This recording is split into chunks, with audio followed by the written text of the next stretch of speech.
हमारे समय के गवाह रहे प्रतीक श्री अनुराग अपनी कविताओं में एक पूरी उम्र जीने का मादा रखते हैं। पेशे से पत्रकार प्रतीक श्री ने काशी हिंदू विश्वविद्यालय से उच्च शिक्षा प्राप्त की है। उन्होंने अनेक पत्र पत्रिकाओं का संपादन किया है और साहित्य तथा विशेषतया काव्य सृजन में उनकी विशेष दखल है। आज मैं उनकी दो कविताओं का पाठ कर रहा हूं। पहली कविता का शीर्षक है भूतहा और भयावह।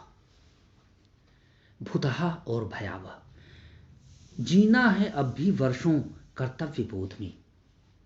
जीना है अब भी वर्षों कर्तव्य बोध में, क्योंकि अब भी शेष हैं कर्तव्य मेरे। पर श्रेय नहीं किसी बात का मुझे, और श्रेय नहीं है मरने की कलुषित इच्छा का भी।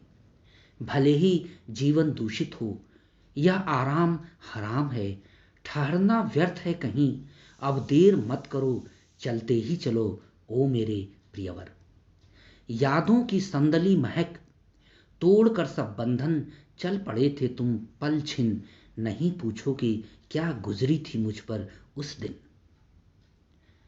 निर्झर झर झरता तुम्हारा अश्रुजल।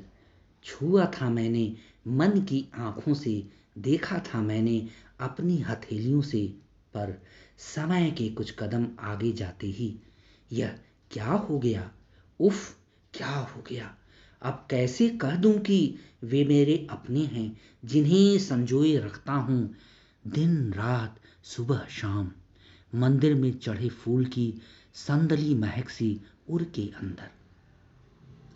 कभी कभी होता है मुझे ऐसा एहसास कि भटक रहा है मेरा बावरा मन कब से तुम्हारे आसपास।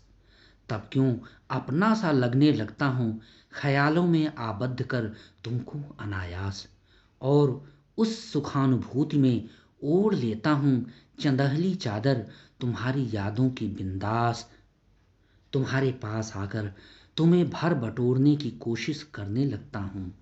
हाँ, अंजुरी में भर लेना चाहता हूं तुम्हारी भावनाएं और विश्वास, गंगा जल की पावन अर्थ की तरह।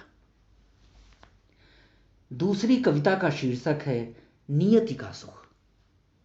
नियति का सुख। मेरे अभ्यंतर में खोया है कहीं एक बूढ़ा पहाड़। मैंने उसे देखा नहीं, पर वह खड़ा है सदियों से शांत। मेरी आंखों में प्रचंड प्रवाहित है कहीं एक बूढ़ी नदी। मैंने उसे देखा नहीं, पर वह बह रही है सदियों से अनुबद्ध अनवरत। मेरे अनहद में कोलाहल है कहीं एक बूढ़ी देह के रुदन भरी फरियाद में। मैंने उसे सुना नहीं, पर वह व्याकुल कर रहा है सदियों से अविराम। मेरे पांवों में समाया हुआ है एक बूढ़ा सूखा जर्जर पेड़। मैंने उसे सींचा नहीं, फिर भी वह खड़ा है तटस्थ सदियों से अविकल। एक दिन मेरे अंतः संसार का पहाड़ ढह जाएगा, नदी में लग जाएगी आग। फरियादी चीखें स्निग्ध तरंगों में बदल जाएंगी, और तब किसी मौसम में फिर ठूंठे पड़े पेड़ लहलहाएंगे उमंग में।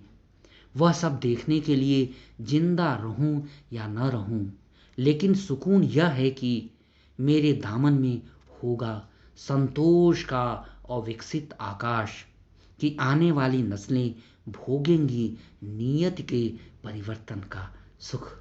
परिवर्तन का सुख। धन्यवाद।